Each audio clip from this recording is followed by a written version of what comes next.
అందరికీ నమస్కారం. నేను చెప్పబోయే కథ ప్రశాంతంగా కళ్ళు మూసుకొని వినే కథ.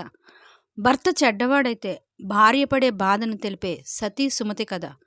పూర్వం ప్రతిష్టానపురంలో కౌశికుడనే బ్రాహ్మణుడుండేవాడు. ఆయన సద్బ్రాహ్మణ కుటుంబంలో పుట్టి సకల శాస్త్రాలను అభ్యసించి వేద పాండిత్యం పఠించిన గొప్ప విద్యావేత్త. అయినప్పటికీ చెడు సాహసాల కారణంగా జోదమాడడం, మద్యం సేవించటం, వేశ్యాగృహాలలో ఎక్కువగా గడపటం వంటి దురలవాట్లతో కుటుంబానికి ఒక మాయన మచ్చలా తయారయ్యాడు. అలా తయారైన కొడుకుని చూసుకొని తల్లిదండ్రులిద్దరూ తల్లడిల్లిపోయేవారు. తల్లిదండ్రులు చెప్పే మంచి మాటలను పట్టించుకోకుండా వ్యసనాలలో ఎప్పుడూ మునిగి తేలుతూ ఉండేవాడు. కౌశికునికి ఇన్ని చెడ్డ అలవాట్లున్నా ఒక సద్గుణం ఉంది. అదేంటంటే తల్లిదండ్రులు సద్బ్రాహ్మణ వంశానికి చెందినవారు కాబట్టి వారు గొప్ప శ్రీహరి భక్తులు అవ్వడం వల్ల ఆ ఇల్లు ఎప్పుడూ కూడా శ్రీమన్నారాయణ సంకీర్తనలతో మారుమ్రోగుతూ ఉండేది. అటువంటి వాతావరణంలో పుట్టిన కౌశికునికి చిన్నప్పటి నుంచి ఏ పని చేసినా ముందుగా ఓం నమో నారాయణాయ అనే అష్టాక్షరి మంత్రాన్ని జపించడం అలవాటు. అదేవిధంగా కౌశికుడు జోదమాడినా, మద్యం సేవించినా, వేశ్యావాటికలందు స్త్రీ సాన్నిధ్యాల్లో ఉన్నా సరే అప్రయత్నంగా ఓం నమో నారాయణాయ అనే మంత్రాన్ని జపిస్తూ ఉండటం వల్ల అలవాటైపోయింది కౌశికునికి. అలా మంత్రం ఉపదేశించిన ప్రతిఫలం కారణంగా గొప్ప దైవభక్తి పారాయణురాలు, గొప్ప అందగత్తె అయిన సుమతి అనే యువతి కౌశికునికి భార్యగా వచ్చింది. గొప్ప అందగత్తె కాదు, గొప్ప బుద్ధిమంతురాలు, పెద్దవాళ్ళ పట్ల గౌరవం అన్నీ ఉన్న ఆమె. కానీ కౌశికుడు మాత్రం తనకు అంత అందమైన భార్య ఉన్నా సరే వ్యసనాలను మాత్రం మానుకోలేదు. జోదమాడడం, మద్యం సేవించడంతో పాటు ఎప్పుడు కూడా పరస్త్రీలతో ఉంటూ ఉండేవాడు. అయినా సరే సుమతి ఎప్పుడూ కూడా పతియే ప్రత్యక్ష దైవంగా భావించి కౌశికునికి సేవలు చేస్తూ ఉండేది. అంత గొప్ప మనసున్న కోడలిని చూసుకొని కొడుకు చేస్తున్న అన్యాయానికి కౌశికుడి తల్లిదండ్రులు బాధపడుతూ ఉండేవారు. సుమతిని అలా చూస్తూ ఆ ఇద్దరు కూడా మానసిక వేదనకి గురవుతూ ఉండేవారు. ఇక అలా మానసిక వేదనకి గురై ఆరోగ్యం క్షీణించి ఆ తల్లిదండ్రులిద్దరూ ఒకే రోజు మరణించడం జరుగుతుంది. ఇక అడ్డు చెప్పే తల్లిదండ్రులు కూడా లేకపోవడం వల్ల కౌశికుని ఆగడాలు మితిమీరిపోయి ఉన్న ఆస్తి మొత్తం కరిగిపోయి వ్యసనాలకు చివరికి అప్పులు చేయడం కూడా ప్రారంభిస్తాడు. అలా అప్పులు వాళ్ళు తన యొక్క ఉంటున్న ఇంటిని కూడా స్వాధీనం చేసుకొని భార్యాభర్తలిద్దరిని బయటకు నెట్టవేయడం జరుగుతుంది. అప్పుడు భార్యాభర్తలిద్దరూ ధర్మసత్రం దగ్గర తలదాచుకోవాల్సిన పరిస్థితి వస్తుంది చివరికి. ఇక కౌశికునికి పుణ్యఫలం పూర్తయిపోయి చెడు కర్మఫలం పనిచేయడం ప్రారంభమవుతుంది. అలా కౌశికునికి అతి భయంకరమైన కుష్ఠరోగం వస్తుంది. కౌశికుడికి భయంకరమైన కుష్ఠరోగం వచ్చిందని తెలుసుకున్న ధర్మసత్రం నిర్వాహకులు మిగతా వాళ్ళ శ్రేయస్సు కోరి ఆ భార్యాభర్తలిద్దరిని ధర్మసత్రం నుండే కాకుండా ఊరి నుంచి, ఆ గ్రామం నుంచి కూడా బహిష్కరించడం జరుగుతుంది. ఇక అలా భార్యాభర్తలిద్దరూ ఆ ధర్మసత్రం నుంచి బహిష్కరించిన తర్వాత సుమతి ఆ ఊరికి దగ్గరలో ఉన్న శ్మశాన వాటికి దగ్గరకు వెళ్ళి అక్కడ ఖాళీ స్థలం ఉంటే స్వయంగా తానే ఒక గుడిసె నిర్మించి ఆ గుడిసెలో ఉంటూ కౌశికునికి సేవలు చేయడం మొదలు పెడుతుంది. అలా సుమతి వేకువజామునే లెగిసి తన కాలకృత్యాలు ముగించుకొని భర్తకు కూడా స్నానం చేయించి వస్త్రములు మార్చి ఆ కుష్టి వ్యాధి వల్ల కలిగిన పుండ్లకు మందును పూసి భర్తను తన ఇంటి ముందు ఉన్న అరుగు పైన కూర్చోపెట్టి తాను తెలిసిన వారి ఇళ్లలో కులభంగం, వ్రతభంగం కాని పనులను చేస్తూ వచ్చిన డబ్బులతో భర్తను పోషించుకుంటూ ఉండేది. సుమతి యొక్క ఔదార్యము, మంచితనము చూసిన చాలామంది తనకి తినడానికి ఆహార పదార్థాలు, అదేవిధంగా నిత్యావసర వస్తువులు ఇస్తూ ఉండేవారు. సుమతి వాటిని తీసుకువచ్చి తన భర్తకు పెట్టి మిగిలితేనే తను తింటూ ఉండేది. అయితే సుమతి యొక్క గొప్ప గుణానికి, తన భర్త పట్ల తను చూపిస్తున్న ఔదార్యానికి, తన యొక్క సహనానికి దేవతలు సైతం ఆశ్చర్యపోతూ ఉండేవారు. కానీ కౌశికుడు మాత్రం సుమతిని ఎప్పుడు ఏదో ఒక మాట అంటూ బాధ పెడుతూ ఉండేవాడు. అయితే కౌశికుడికి మాత్రం తన వలన భార్య బాధపడుతుందని, తనతో ఉంటే తన జీవితం బాగుపడదు అని ఆలోచన రావటం ప్రారంభించింది. తన చెడు వ్యసనాల వల్ల తనతో పాటు తన జీవితాన్ని పంచుకోవాల్సిన భార్య కూడా కష్టాలు పడుతుందని మనసులో బాధపడుతూ ఉండేవాడు. అందువలన సుమతిని తనని అసహ్యించుకునేలా చేయాలని ఎప్పుడూ నిందలు వేస్తూ, దూషిస్తూ ఉంటూ ఇలా అంటూ ఉండేవాడు. "సుమతి, నాలాంటి కుష్ఠరోగి భర్తగా వచ్చినందుకు బాధపడుతున్నావా? మనసులో ఏదో పెట్టుకొని తప్పక నాకు సేవలు చేయాల్సి ఉన్నదని చేస్తున్నావా? నువ్వు అంత బాధపడుతూ నాకు సేవలు చేయాల్సిన పనేమీ లేదు. నీ జీవితాన్ని నువ్వు చూసుకోవచ్చు. నాతో ఉండి నీ జీవితాన్ని వృధా చేసుకోవాల్సిన అవసరం లేదు. నన్ను వదిలి నీ జీవితాన్ని ఆనందంగా, సుఖంగా జీవించు. ఏ దిక్కు లేని వాడికి ఆ నారాయణుడే దిక్కు.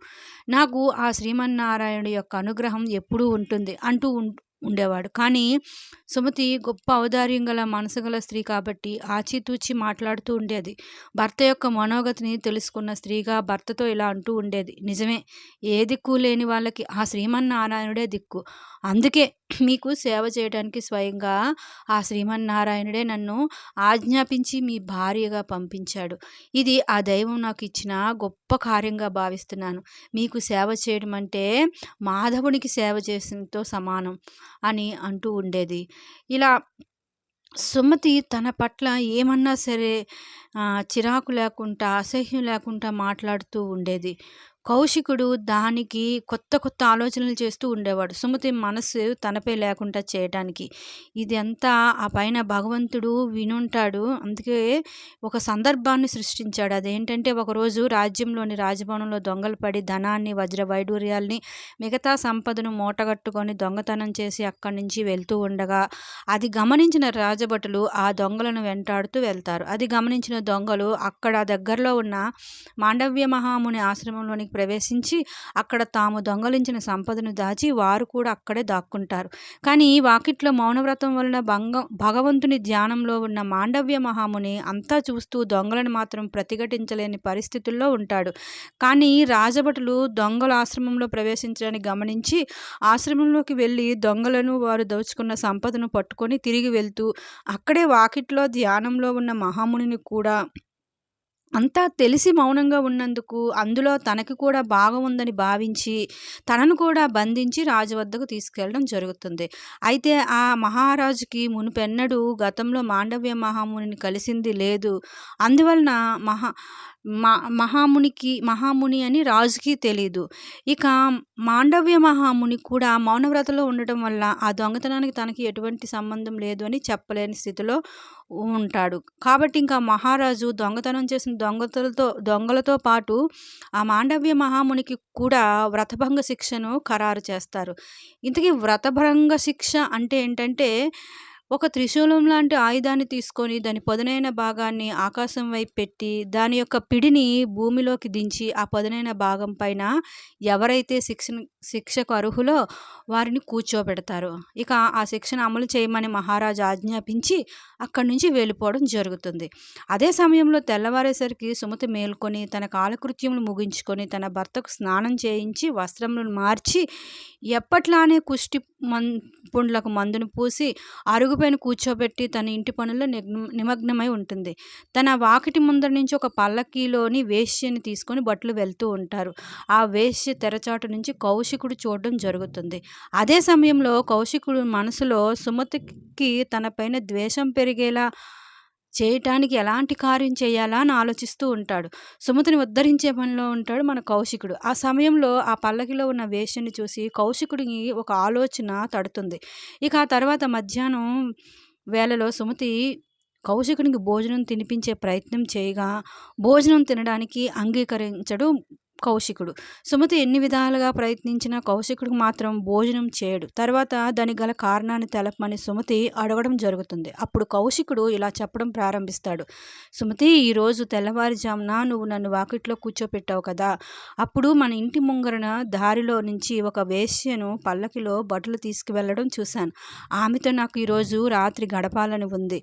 అలా గడపనిచో నేను తెల్లవారేసరికి చనిపోతాను" అని చెప్తాడు. అలా చెబుతూ మనసులో ఇకనైనా సుమతి నాపైన అసహించుకొని నన్ను వదిలేసి తనైనా సుఖంగా జీవించాలి అనుకుని ఉంటాడు. ఈ మాటైనా వినాలి అని అనుకుంటాడు. అదే సమయంలో ఆకాశంలో తథాస్తు దేవతలు తథాస్తు, తథాస్తు అనుకుంటూ కౌశికుని యొక్క గుడిసె పైనుంచి వెళ్ళిపోవడం జరుగుతుంది. ఇక సుమతి కౌశికుడి మాటలకు మౌనంగా అక్కడి నుంచి వెళ్ళిపోతుంది. ఆ సమయంలో రాజభటులు మహారాజు వేసిన శిక్షను దొంగలతో పాటు మాండవ్య మహామునికి కూడా అమలు చేస్తూ ఉంటారు. ఇక ఆ రోజు సూర్యాస్తమయం జరిగి చీకటి సమీపించి రాత్రి అవుతుంది. ఆ సమయంలో సుమతి కౌశికుడికి స్నానం చేయించి కొత్త బట్టలు వేసి తనని అందంగా తయారు చేసి ఒక బుట్టను తీసుకువచ్చి ఆ బుట్టలో కౌశికునికి కూర్చోబెట్టి ఆ బుట్టను తలపై పెట్టుకొని వేశ్యావాటికలు ఉన్న మార్గం వైపు ప్రయాణం మొదలు పెడుతుంది సుమతి. అదంతా చూసి తనపై సుమతికున్న ప్రేమను చూసి సుమతి యొక్క ఔదార్యాన్ని చూసి కౌశికుడికి మతిపోతుంది. కానీ సుమతితో వాదనకు దిగుతాడు. సుమతి, నీకేమైనా మతిగతి తప్పిందా? నువ్వు చేసేది ఏంటో నీకు తెలుస్తుందా? వేశ్యావాటికలందు నీలాంటి పుణ్య స్త్రీలు, పతిభక్తి గల స్త్రీలు వస్తే ఏమవుతుందో తెలుసా? నిజం చెప్పు, నువ్వు నా కోసమే నన్ను సుఖపరచడానికే నిజంగా వేశ్యా గుహల వైపు తీసుకువెళ్తున్నావా, లేదంటే అక్కడికి వచ్చిన విటులలో ఎవరినైనా నీకు నచ్చిన వారితో సుఖపడడానికి నన్ను తీసుకువెళ్తున్నావా అంటూ పరుష పదాలతో సుమతి యొక్క మంచితనానికి కౌశికుడు పరీక్ష పెట్టడమే కాకుండా లోపల బాధపడుతూ ఉంటాడు. కానీ సుమతి మాత్రం ఎలాంటి సమాధానం చెప్పకుండా వేశ్య గుహల వైపు ప్రయాణం చేస్తూ ఉంటుంది. ఆ సమయంలో ఒక కౌశికుడికి కోపం వచ్చి తన కాళ్ళతో సుమతిని తన్నే ప్రయత్నం చేస్తాడు. అప్పుడు అక్కడే శిక్షణ అనుభవిస్తున్న మాండవ్య మహామునికి కౌశికుని యొక్క కాలు తలకి తగలడం జరుగుతుంది. దానివల్ల మాండవ్య మహామునికి చాలా కోపం కలగడం వల్ల వ్రతభంగం కలిగి కోపంతో రగిలిపోతూ ఎవరి కాలైతే నా తలకు తగిలిందో వారి యొక్క శిరస్సు సూర్యోదయం అవగానే 1000 ముక్కలవుగాక అని ముని శపించడం జరుగుతుంది. ఇక సుమతి వెంటనే భయపడకుండా అటులైతే ఈ సూర్యోదయం ఎప్పటికీ జరగదుగాక అని శపిస్తుంది. ఇక అలా సుమతి శపించగానే సూర్యోదయం ఆగిపోతుంది. మిగతా లోకాలన్నీ చీకటైపోతాయి. సూర్యుడు చీకటి మబ్బుల్లోకి నెమ్మదిగా వెళ్ళిపోవడం ప్రారంభిస్తాడు. ముల్లోకాలలో అల్లకల్లోలం మొదలవుతుంది. అదంతా గమనించిన ఇంద్రాది దేవతలు భూమిపైకి ప్రయాణమయ్యి వస్తారు.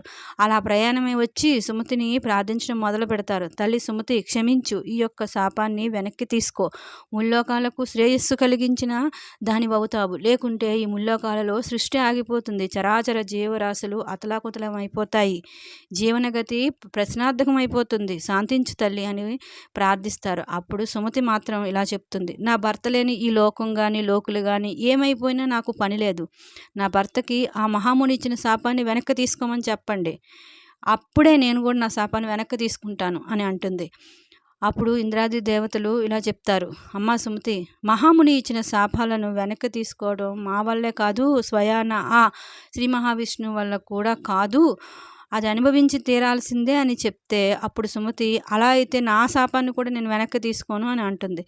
ఇక చేసేదేమీ లేక ఇంద్రాది దేవతలు బ్రహ్మదేవుని వద్దకు వెళ్ళి సమస్యను చెప్పి ఎలాగైనా ఈ సమస్యకు పరిష్కారం చెప్పమని వేడుకుంటారు.